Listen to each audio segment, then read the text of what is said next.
Olá, pessoal, tudo bom? Sejam bem-vindos a mais uma aula de ética profissional.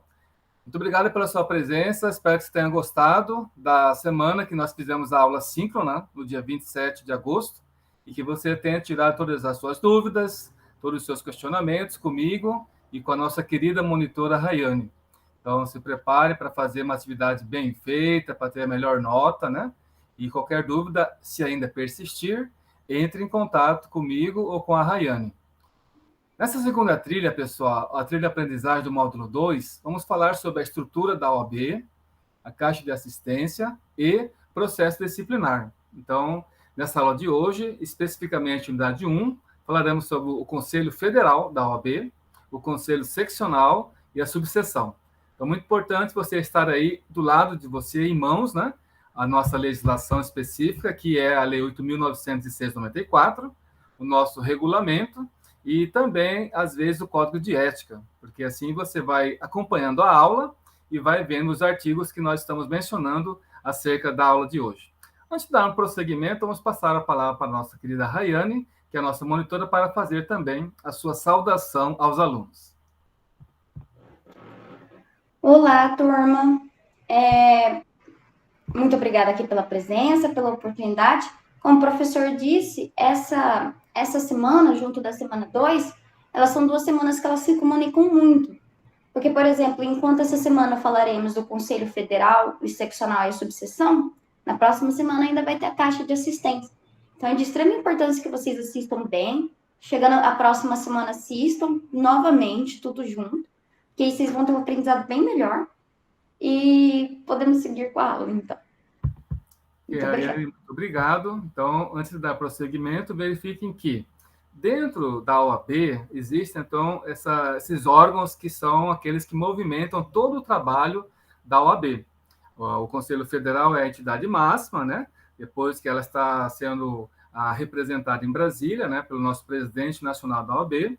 Depois nós temos aí o Conselho Seccional, que é nos estados, né, especialmente nas capitais, as subseções nas cidades menores, e depois a caixa de assistência, que será dita em outra aula, mais especificamente. Antes de dar prosseguimento ainda, Rayane, eu quero que você mencione comigo, nós precisamos que os alunos anotem aí os artigos referentes ao Conselho Federal, lá na Lei 8.906 de 94, que são os artigos que é do 51 ao 55, né, que fala sobre o Conselho Federal, né, a sua composição, né, toda a sua importância que esse órgão tem, né, para a OAB. Depois nós temos aí também o artigo 56 a 59, que é o Conselho Seccional, né, que nós temos em Campo Grande, né, o nosso Conselho Seccional de Mato Grosso do Sul.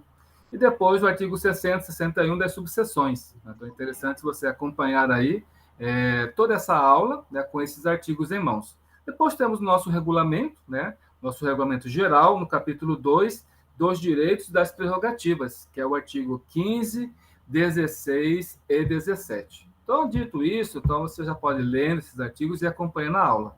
A aula de hoje, então, Conselho Federal da OAB, Conselho Seccional e subseção semana 6, trilha de aprendizagem 2, comigo e com a Rayane. Pode passar, Rayane, por favor.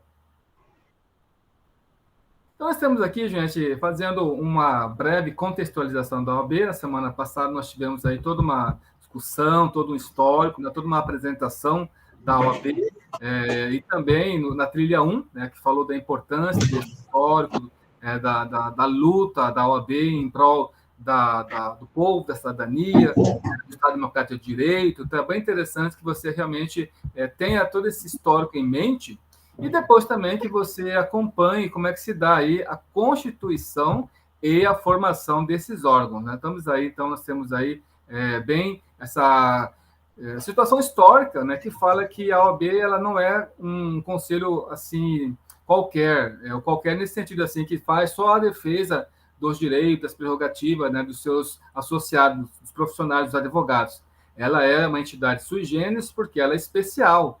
Ela atua em prol da categoria, né, dos profissionais, dos advogados, mas também em prol da sociedade. Ela tem o munus público, que ela retira lá do artigo 133 da Constituição Federal, e ela presta um serviço público, né, independente, né, cuja finalidade realmente aí é trazer aí toda a defesa, né, do interesse dos profissionais, dos advogados, da sociedade, das características e das atribuições do advogado em prol da sociedade. Então, isso é muito interessante você ter isso em mente, você futuramente, quando for fazer a sua prova da ordem, primeira e segunda fase, depois você for ser inscrito na OAB, como advogado, saiba que você terá seus direitos e suas prerrogativas, né, a serem cumpridas, e você tem que exigir isso, sabendo que realmente é uma atividade autônoma e independente que você tem que agir em prol da sociedade.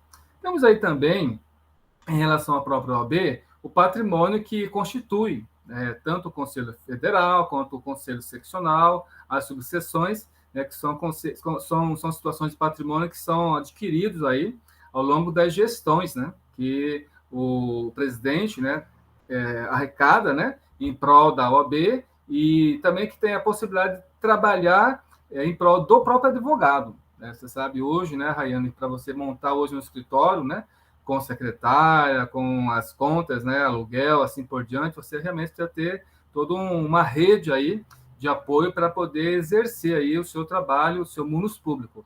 Porém, com a OAB, ela realmente proporciona que você tenha aí acesso, a escritórios compartilhados, na própria ordem, em algumas subseções aqui na capital, na seccional, e facilita isso dentro do próprio fórum, facilitando que você realmente não tenha esse tipo de gasto, Então, esse patrimônio é bem interessante porque possibilita aí a aquisição, de bens móveis, imóveis também, que você possa estar utilizando em prol do desenvolvimento do seu trabalho. Isso é muito interessante porque isso favorece, o advogado que está em início de carreira, aquele advogado que está tentando aí montar, o seu escritório, montar aí realmente a sua atividade, sua banca jurídica, e isso realmente favorece muito aquele advogado aí em início de carreira.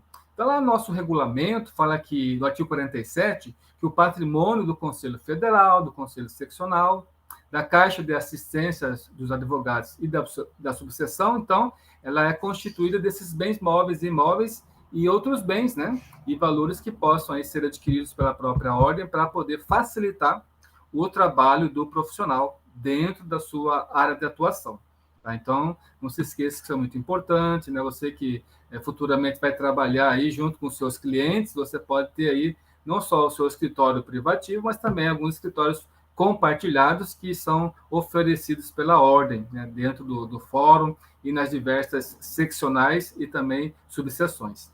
Não se esqueça também, gente, que a ordem, é uma entidade que ela é de uma constituição federativa, então ela tem aí um poder descentralizado, órgãos autônomos, temos aí a nossa OAB em nível nacional, que é representada pelo Conselho Federal, então ele está lá em Brasília, inclusive aí, quando você for a Brasília, você pode conhecer, ir lá, visitar, não só a nossa ordem, a nível de Conselho Federal, mas também outras instituições, como o Senado, como a Câmara, como o próprio Supremo, STJ.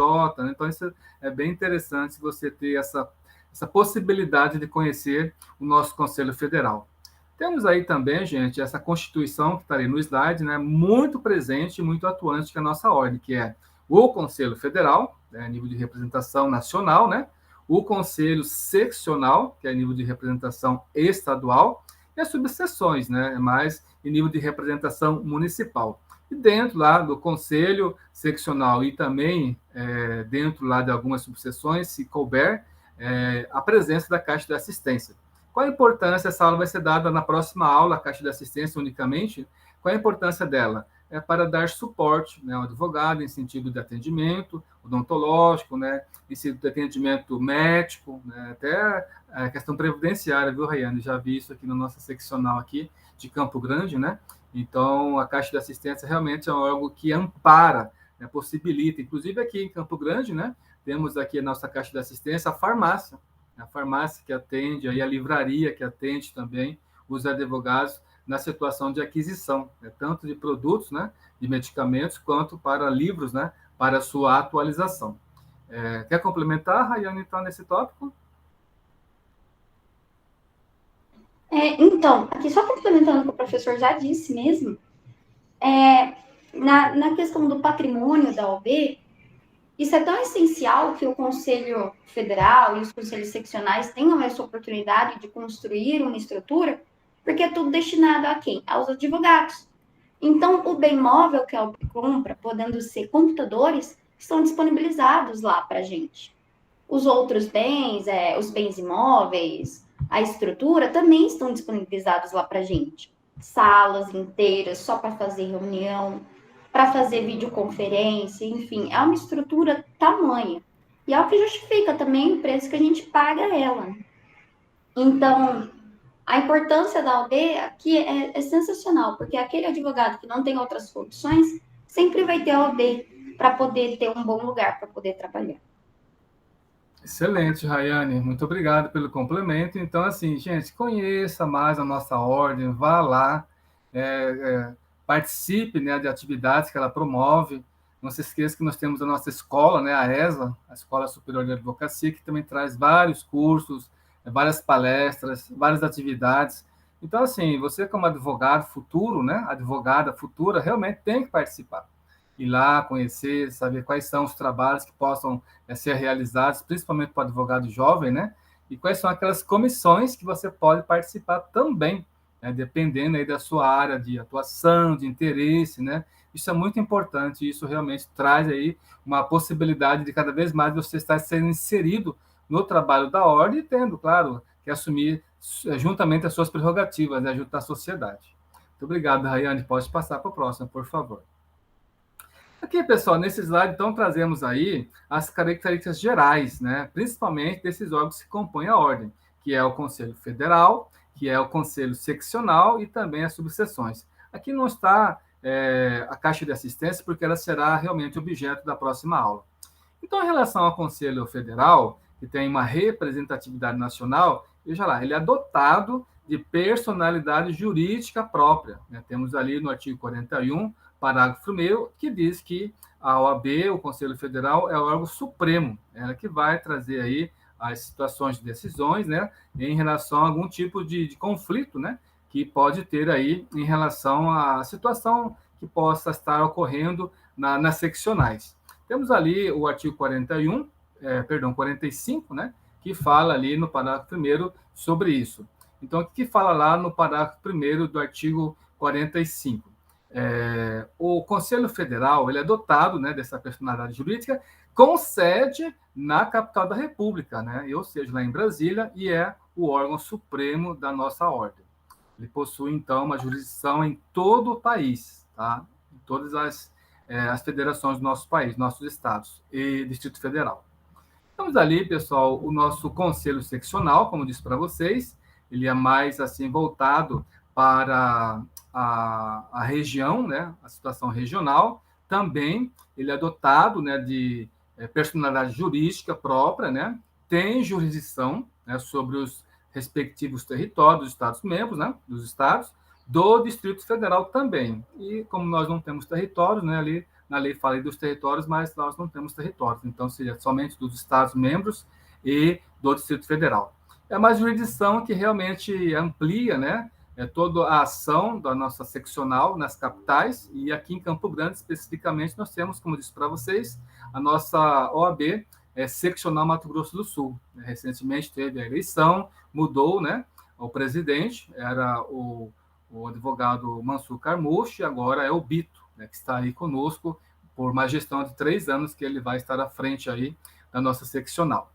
Temos aí também a subseção, veja lá, as subseções, elas são parte autônomas, né, do Conselho Seccional e elas não possuem personalidade jurídica própria. Então, elas compõem ali o Conselho Seccional e isso realmente é interessante você saber que quando se faz a eleição aqui para a nossa seccional, também se faz as eleições para as subseções, tá? Então, é bem interessante porque muda-se, né, a gestão a cada 3 anos da seccional e também das subseções. Ali, gente, a jurisdição definida está lá no ato constitutivo, né, no artigo 45 também, no nosso Estatuto da Lei 8.906 de 94, lá no parágrafo 3º, que fala justamente isso, né? As subseções são partes autônomas e realmente elas fazem parte aí do Conselho Seccional, tá ok? É bem interessante, podem abranger um ou dois ou mais, né, municípios, né, ou podem ser parte, né, de municípios, né. Isso realmente é bem interessante você perceber que as subseções, elas podem ser criadas, né, de acordo com a quantidade de advogados inscritos, tá? Inscritos ali naquela subseção, ok? Pode passar, Rayane. Então, nós temos aí, pessoal, nesse próximo slide aí, qual que é a importância disso? A importância de você verificar, dentro dos componentes da nossa ordem, né, que o Conselho Federal realmente ele tem muitas atribuições. Atribuições primeiras que estão ali escritas na própria legislação, né, como essa que vocês estão vendo aí, que traz aí a sede, né, do Conselho Federal, que é em Brasília, né, formado, né, por a composição de vários conselheiros, né? E esses conselheiros são trazidos das delegações dos conselhos seccionais, e isso realmente, cada delegado, né, representa aí a entidade federativa, o estado que ele vai trabalhar e estar representando esse estado lá em Brasília. Então, é bem interessante que nessa eleição que se tem para o conselho seccional, né, a cada triênio, então, também se elegem, né, os conselheiros federais. Inclusive, eu faço registro que aqui no nosso AFADIR, nós temos aí a nossa querida professora Andréa Flores, que é uma conselheira federal, né, que está lá conosco nesse triênio, né, do advogado Bito, nosso presidente, que vai estar aí trazendo realmente todo esse trabalho, esse desenvolvimento do advogado, né, dentro lá do Conselho Federal. Então, o que fala ali, pessoal, no artigo 51 e depois no artigo 62, né? Estou dando uma olhadinha aqui. No artigo 51, em relação ao Conselho Federal, vou só aqui dar uma olhadinha aqui na legislação, que estou com ela aberta aqui. A importância do Conselho Federal é para trazer também a elaboração, né, de listas, né, de listas que realmente representam aí, só pegar aqui, me fugiu aqui, o artigo 51, dentro desse parágrafo que ele fala ali, que ficou bem curtinho aqui, Rayane, eu estava tentando enxergar, é só 51, né, do Estatuto. Então, o que fala o artigo 51? Ele vai falar que o Conselho Federal, ele compõe-se, né, dos conselhos federais, que são integrantes das delegações de cada unidade federativa, e também dos seus ex-presidentes, né, na qualidade de membros honorários vitalícios.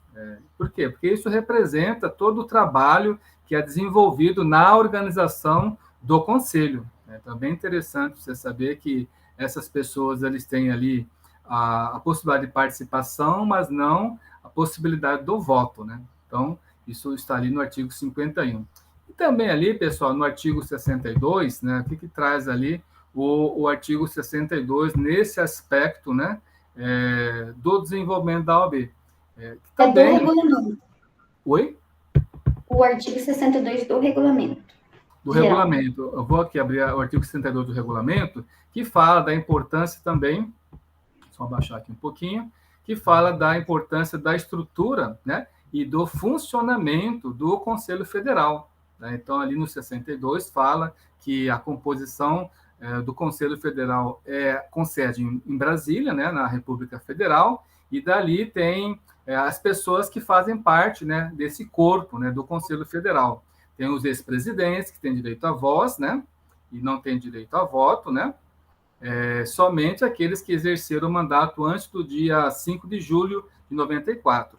Depois ele tem a composição também do presidente, né, nas suas relações externas, a presença como presidente nacional da OAB. Então, ali do Conselho Federal se elege ali o presidente nacional, e também dentro ali do Conselho Federal tem o presidente do Conselho Seccional, né, que tem um lugar reservado ali com direito à voz, né? Então, é bem interessante você saber que essa estrutura, esse funcionamento, não está na Lei 8.906, e sim do nosso regulamento. E ali segue adiante, tá, pessoal? No artigo 64, ali, como é composto esse Conselho Federal, né? O Conselho Pleno, o órgão especial do Conselho Pleno, as câmaras, né, que são primeira, segunda e terceira câmaras, né, depois a diretoria, a presidência. Então, é bem interessante você anotar aí que lá no regulamento você vai ver como é que se dá, né, a estrutura e o funcionamento do Conselho Federal. Tá? Então, é bem interessante você acompanhar aí e fazer, né, uma leitura mais específica, né, tanto ali no nosso estatuto quanto ali no nosso regulamento.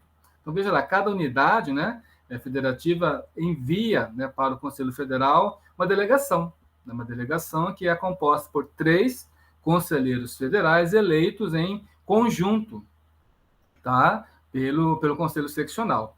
Ali temos a questão do voto, né, que ele também é tomado, cada voto é tomado por delegação. Né? Então, os 3 se reúnem e fazem a votação em relação a alguma tomada de decisões, em relação a alguma resolução que é aprovada, né, pelo Conselho Federal. Tá? Então, o voto é tomado por delegação.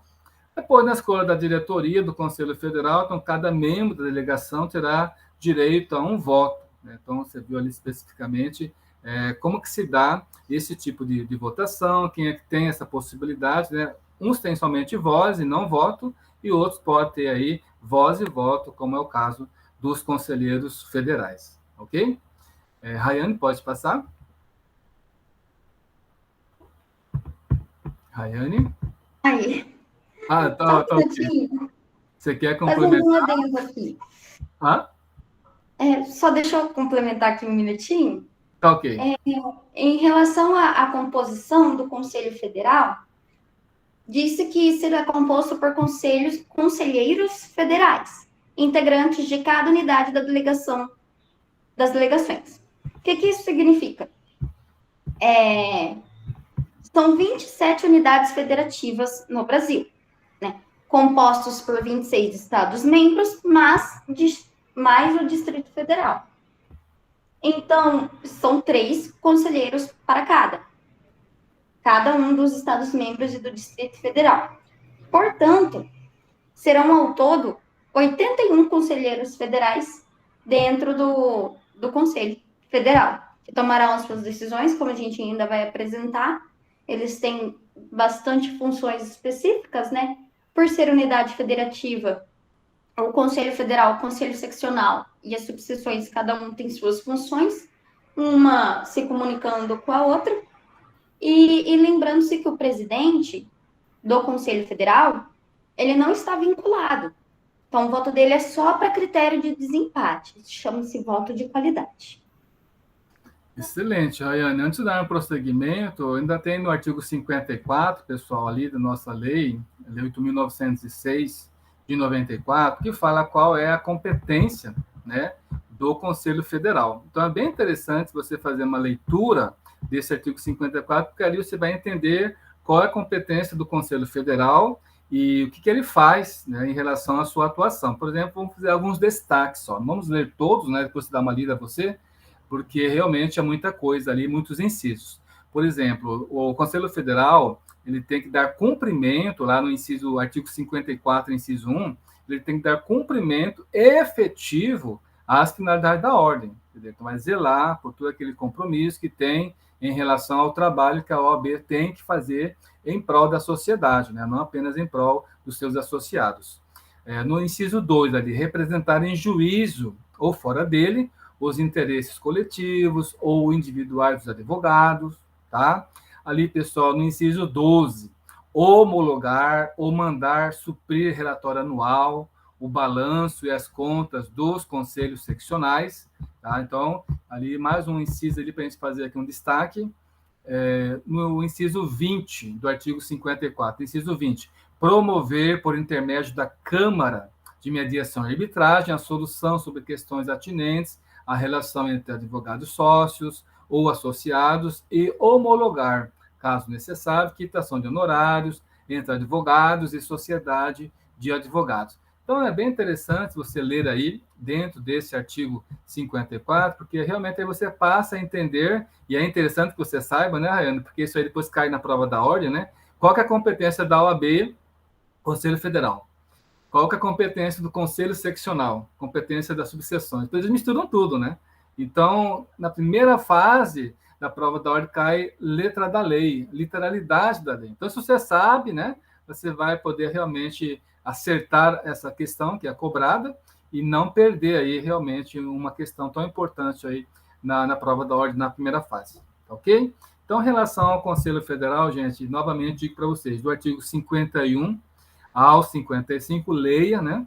Dê ali, marque, né, com a situação específica do que é de importância, né, sobre o Conselho Federal, com relação aos seus presidentes, com relação ao direito de voto, com relação a quem que compõe, né, esse conselho, como que é esse conselho eleito e quais são as suas competências, ok? Pode passar, Rayane.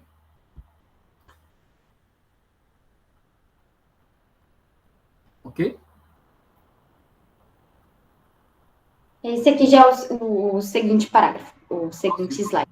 Ah, tá. Então temos aí também, pessoal, nesse outro slide que fala ainda da competência do Conselho Federal, o artigo 54, né, que está lá no nosso estatuto, que vai trazer também aquilo que eu acabei de falar para vocês, as competências, né, do Conselho Federal. Então a importância desse artigo é para dizer que realmente ele tem várias atribuições. Dentre elas, a que se destaca, né, é o artigo 7º, onde ela poderá intervir nos conselhos seccionais. Quer dizer, quando há, de repente, uma situação aqui, por exemplo, em Campo Grande, em Mato Grosso do Sul, nosso conselho, ele já teve aí uma situação de intervenção, né, quando houve uma discordância do presidente aqui do conselho seccional com os seus diretores.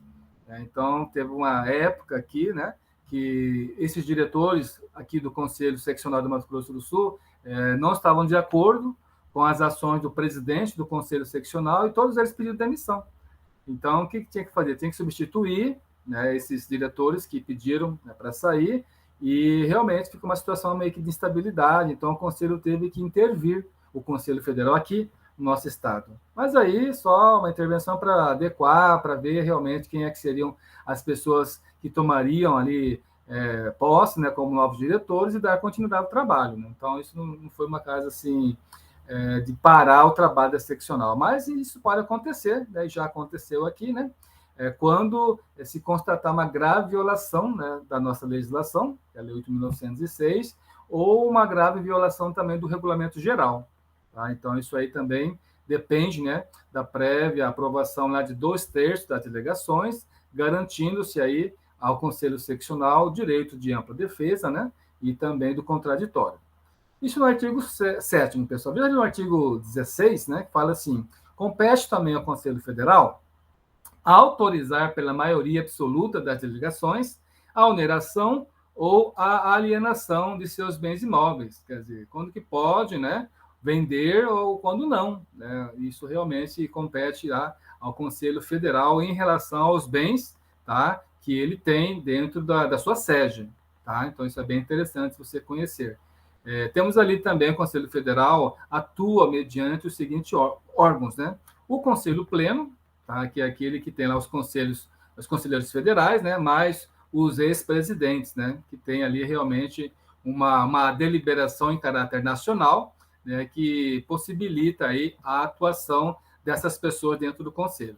Temos também ali o órgão especial do Conselho Pleno, né? Onde ali um conselheiro de cada delegação vai deliberar, né, em caráter ali intercorrível, né, na temática que fala lá do artigo 85 do Regulamento Geral. Vamos dar uma olhadinha aqui que esse artigo 85, né, do Regulamento Geral, eu vou baixar aqui rapidamente para achar o artigo 85, e ali fala o quê? No artigo 85, que compete ao órgão especial, né, que é o Conselho Pleno, deliberar privativamente e em caráter irrecorrível, né, sobre recurso contra decisões das câmaras, tá? Quando não tenham sido unânimes, né? Ou sendo unânimes, contrariem a Constituição, as leis, o Estatuto, decisões do Conselho Federal, este regulamento geral, né? O Código de Ética e Disciplina ou os provimentos. Inciso 2. Recurso contra decisões unânimes das turmas, né? Quando essas contrariem também a Constituição, a lei, o Estatuto, tá? E recurso contra decisões do presidente, né, ou da diretoria do Conselho Federal e do presidente do órgão especial, e consultas escritas formuladas em tese, relativas às matérias de competência das câmaras especializadas, e, por fim, ali, conflitos, ou divergência entre órgãos da OAB. Então, é bem interessante ali, depois ele dá uma continuidade até o inciso 6º, que é também determinação ao Conselho Seccional, compete competente para instalar o processo, quando em autos ou peças submetidas ao conhecimento do Conselho Federal, encontrar fato que constitui infração disciplinar.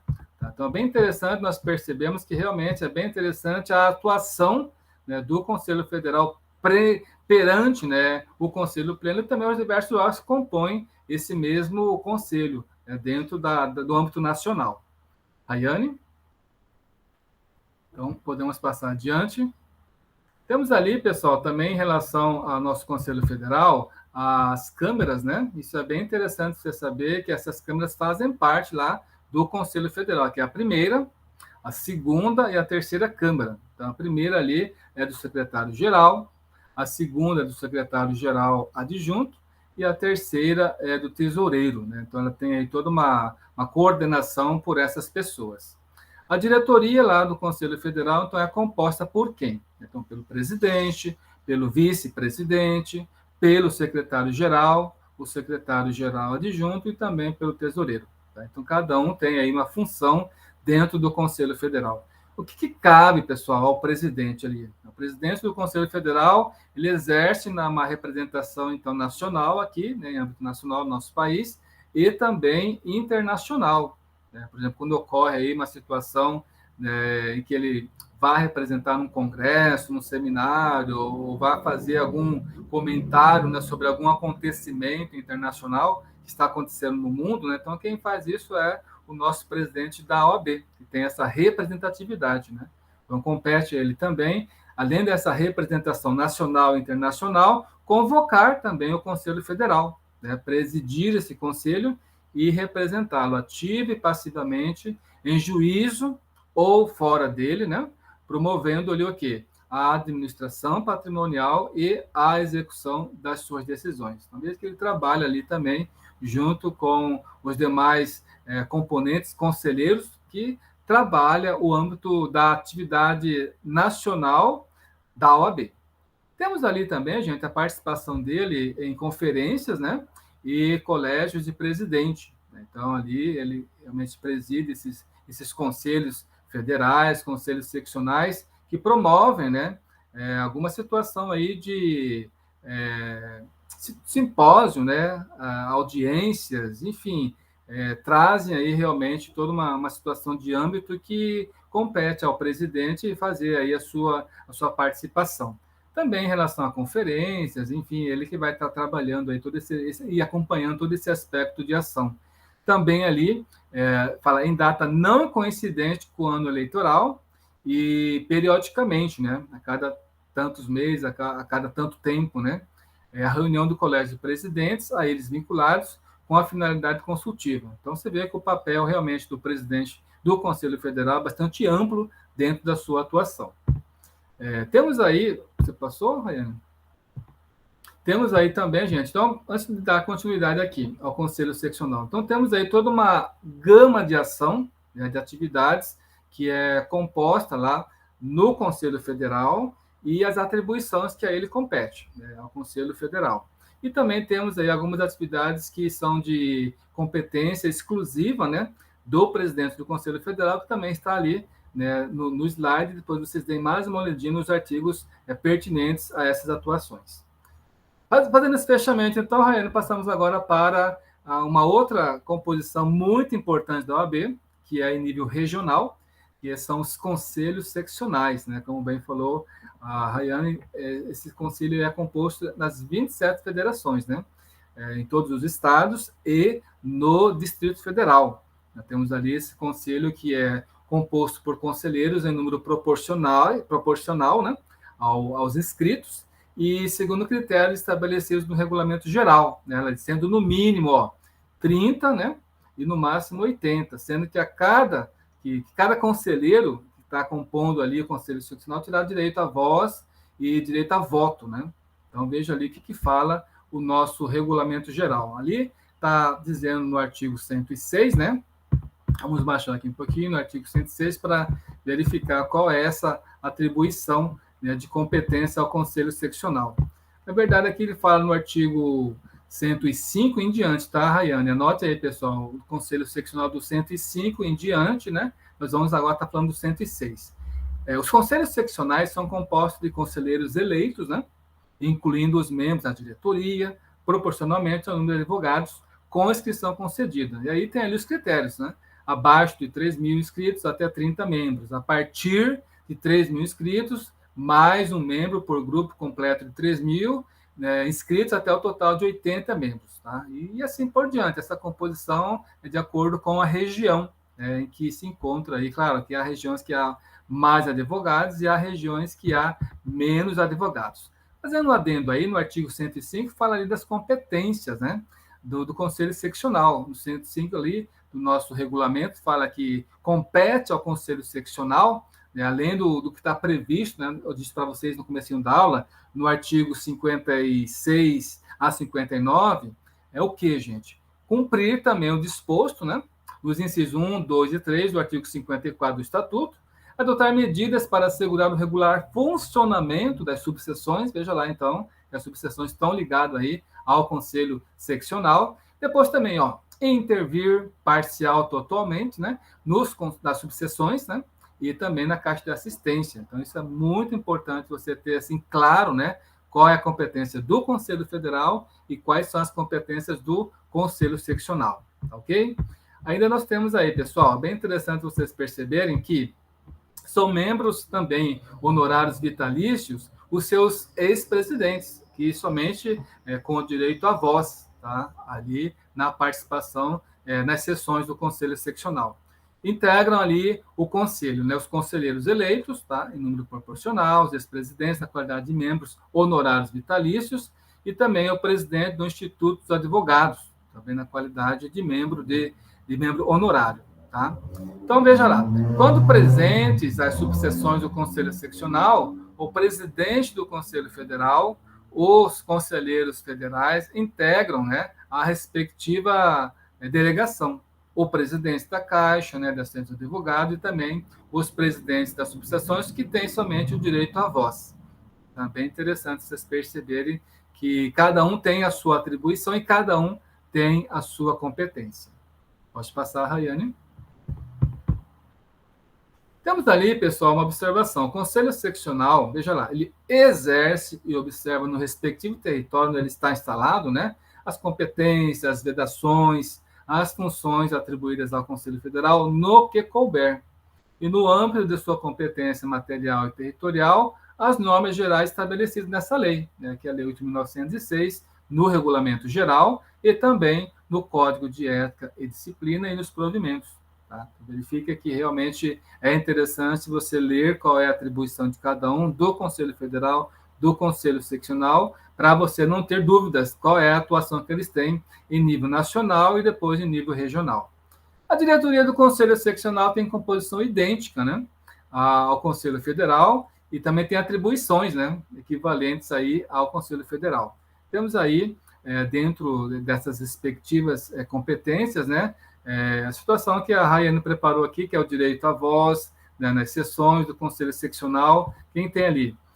O presidente do Conselho Federal, os conselheiros, né, federais, o presidente da Caixa de Assistência. Isso aqui é para você ter uma memória mnemônica, né, para você lembrar qual é a função dele e que ele pode e que ele não pode fazer dentro aí dessas sessões. Também os ex-presidentes, né, membro honorário, membro vitalício, né, e o presidente do Instituto de Advogados, além do presidente das subseções. Tá ok? Você quer colaborar aqui nesse slide, Rayane?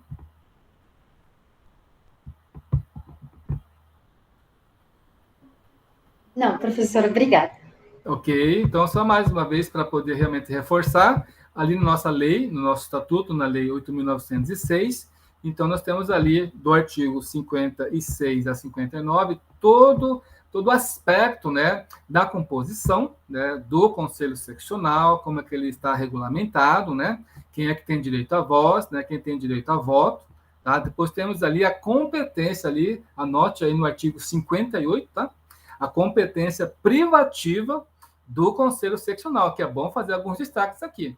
A importância ali, no inciso, artigo 58, inciso 6º, realizar o exame de ordem. O exame de ordem que você vai prestar, realmente, ele está unificado, né? Antes não era assim, cada conselho fazia o seu, agora unificou, né? E aí você pode prestar aí a prova, né? E aí depois você escolhe, né, em que conselho seccional você quer atuar, tá bom? Outra coisa, pessoal, ali, ó, manter o cadastro de seus inscritos. Uma vez que você se cadastrou, vamos supor que você fez o exame nacional, foi aprovado, mas você quer se registrar lá no Rio Grande do Sul, né, ou lá, sei lá, no Rio de Janeiro, né, você vai ver que quando você fizer o cadastro, o respectivo conselho seccional em que você se inscreve vai estar aí mantendo a atualização dos seus dados, do seu cadastro, né, do seu endereço e assim por diante.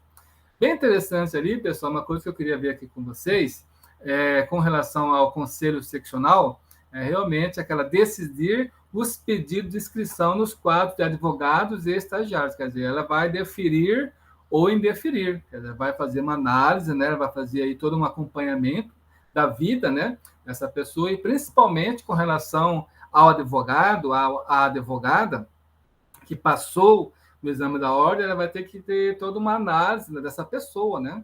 Ela busca realmente aí fazer uma análise, mesmo que ela tenha aí sido aprovada, né, no exame da ordem, ela vai deixar a documentação, vai deixar ela toda a situação documental, né, que ela tem, mas a OAB ainda vai analisar, né, essa situação, se ela realmente não tem uma situação aí de crime, uma coisa que desabone, né, aquela conduta, tanto é que ela tem que a pessoa, o advogado, né, o futuro advogado, a futura advogada, porque ainda não é, né, só bacharel mesmo que passou, né, é bacharel. É advogado quando? Depois que faz o juramento e recebe a carteirinha, né? Então, nesse interregno de tempo, entre bacharel, que passou no exame da ordem, e o juramento e receber a carteirinha, a OAB faz um papel muito interessante aí, que é fazer uma investigação, né, em relação à vida dessa pessoa, que está adentrando, né, nos seus quadros, né, no seu quadro da ordem. Então, isso realmente é uma coisa que é bem interessante, porque pode ser que tenha pessoas aí que tenham algum processo, alguma pessoa que tenha algum histórico, né, de violência, enfim, isso é bem legal, a OAB fazer esse tipo de acompanhamento. Temos aí também, pessoal, entre as várias atribuições também, fazer aí a fixação da tabela de honorários, ó, válida para todo o território estadual. Isso é bem interessante, hein, Rayane? Porque realmente o trabalho do advogado ele vai ser valorizado ali. Aqui na nossa seccional tem, sim, eu sei que tem uma tabela de honorários, né? E você, quando vai advogar, você tem ali um preço estipulado ali para a ação que você for fazer. Isso é bom, porque às vezes, você sabe, né, gente? O cliente chega ali, né, e sempre ele fala para você, olha, doutor, como é que eu, né? Minha causa é essa, vamos ganhar. Jamais você pode falar assim, vamos ganhar. Não, não tem. Porque realmente depende de muitas coisas, né? Das provas, das perícias, da documentação, né? Provas testemunhais. Então, realmente, ele quer que você, às vezes, faça milagre, né? O que você vai falar? Olha, eu não sou Deus, né? Eu sou advogado, né? E aí vamos ver as possibilidades e as probabilidades.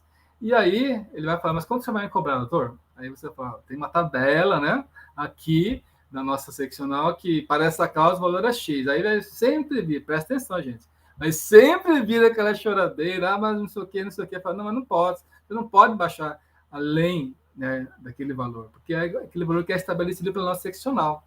Então ali você pode falar, mas está ali estabelecido, né? Então, a não ser que realmente você queira fazer por uma situação de amizade, né? Mas não é bom, né? Bem interessante fazer isso, porque você pode acostumar mal, né, o seu cliente. É bom você sempre seguir a tabela que a nossa seccional coloca ali para o processo que você vai fazer em prol do seu cliente aí, ok? Fechando, gente, então aqui falamos do Conselho Federal, falamos do Conselho Seccional, agora vamos falar das subseções.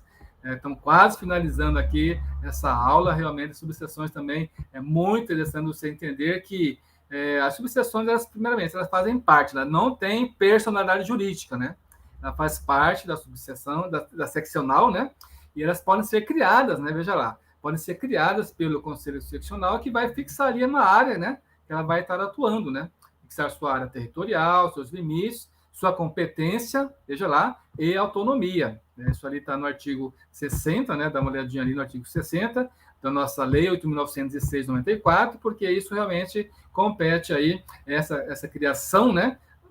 Da subseção do Conselho Seccional, tá bom? E aí depois você vê direitinho ali, dentro desse artigo 60 e 61, qual que é a competência da subseção dentro desse território que foi estabelecido aí pelo Conselho Seccional, pelo Conselho Seccional.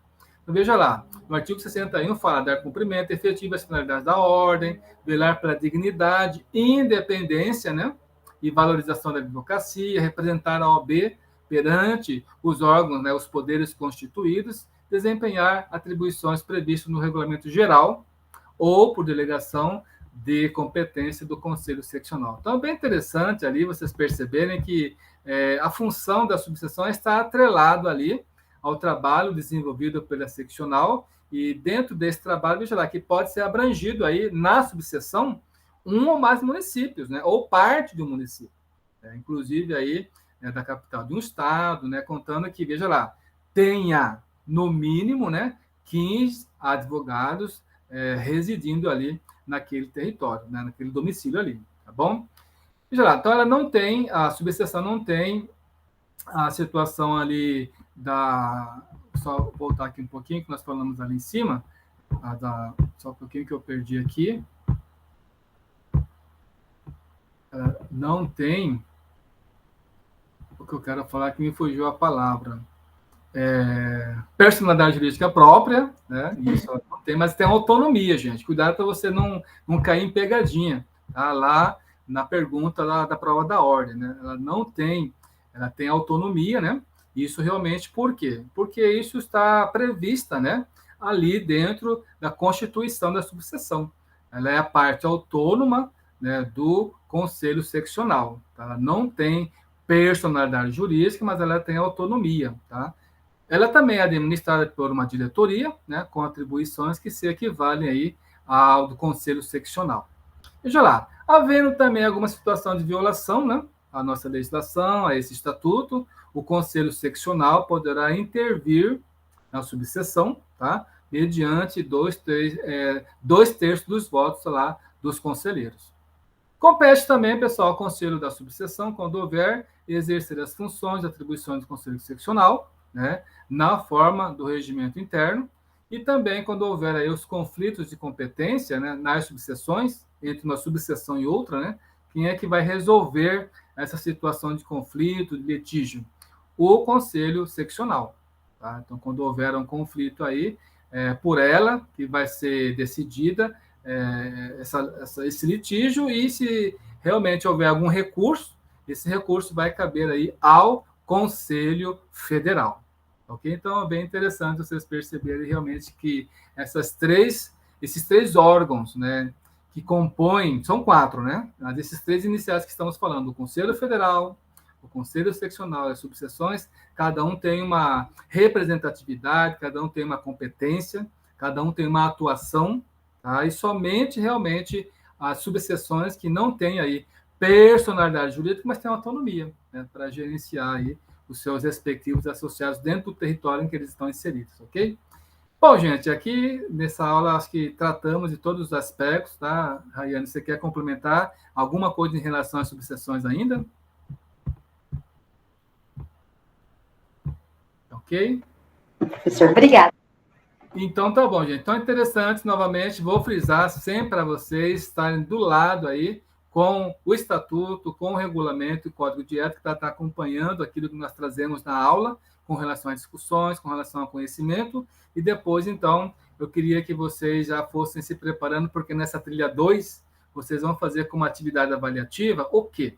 Vocês vão fazer um roteiro e vocês vão preparar um podcast aí que vão ser de acordo com as aulas dessa trilha 2, né, que vocês vão ter aí conosco, que as aulas sobre a trilha 2 são sobre o Conselho Federal, o Conselho Seccional, subseção, a Caixa de Assistência, né, eleições, mandatos, processo, e depois o processo disciplinar.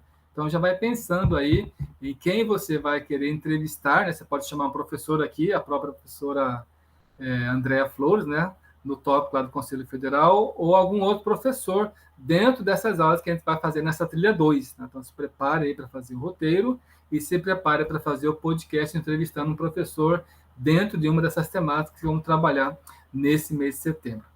Bom, gente, então chegamos aí ao fim da aula de hoje, realmente trazendo aí várias informações muito interessantes, pedindo que você realmente busque aí a leitura desses artigos do nosso regulamento, do nosso estatuto, do nosso código de ética, e depois você procure aí a situação de exercícios, né, que você possa fazer trazendo aí, né, o seu conhecimento à prova em relação a essas questões que poderão ser cobradas, não só, aqui não vamos ter a prova, né, vamos ter somente no final, se alguém precisar, a trilha de recuperação, né, mas busque aí o que você puder de acesso aos exercícios e à leitura da nossa legislação. Então, eu agradeço aí, um grande abraço, né? Eu peço que você realmente possa reassistir a aula quando você puder e passo a palavra para a Rayane para fazer também a sua despedida da aula de hoje e também a despedida da sua monitoria. Muito obrigado, Rayane, você foi sensacional e esteja sempre presente em nossos corações e em nossa vida aqui na universidade e na disciplina de ética profissional. Muito obrigado. Então, como o professor falou, essa aqui é a minha última monitoria. Quarta que vem eu estarei novamente disponível para tirar dúvida. Agradeço muito pela oportunidade, professor. Agradeço muito aos alunos que assistiram a aula. Espero que tenham te ajudado e que vocês possam utilizar isso no seu futuro e também para a sua OAB. Muito obrigada a todos. Tchau, pessoal. Muito obrigado, Rayane. Grande abraço, hein?